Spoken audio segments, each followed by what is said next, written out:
ஆம்பூர் அருகே மாடுகளை ஏற்றி வந்த வாகனத்தின் பின்பகுதியில் அரசு பேருந்து மோதியதில் 10க்கும் மேற்பட்ட மாடுகள் காயமடைந்தன. திருப்பத்தூர் மாவட்டம் ஆம்பூர் மோட்டுக்கொல்லை பகுதியைச் சேர்ந்த அஹ்மது பாஷா என்பவர் வரதராமியில் இருந்து ஆம்பூர் ரெட்டித்தோப்பிற்கு இறைச்சிக்காக மாடுகளை சரக்கு வாகனத்தில் ஏற்றி கொண்டு சென்று கொண்டிருந்தார். ஆம்பூரை அடுத்த பச்சக்குப்பம் பகுதியில் உள்ள சென்னை பெங்களூர் தேசிய நெடுஞ்சாலையில் பின்னால் வந்து கொண்டிருந்த அரசு பேருந்து ஒன்றை சரக்கு வாகனத்தில் மோதியது. இதில் கட்டுப்பாட்டை இழந்த சரக்கு வாகனம் சாலை நடுவே இருந்த தடுப்புச் சுவரில் மோதி கவிழ்ந்து விபத்துக்குள்ளானது.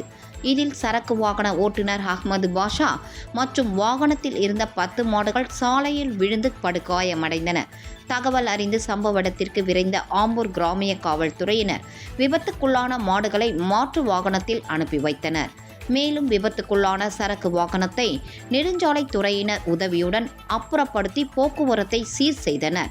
விபத்துக்குள்ளான அரசு பேருந்தில் பயணம் செய்தவர்களை மாற்று பேருந்தில் அனுப்பி வைத்தனர்.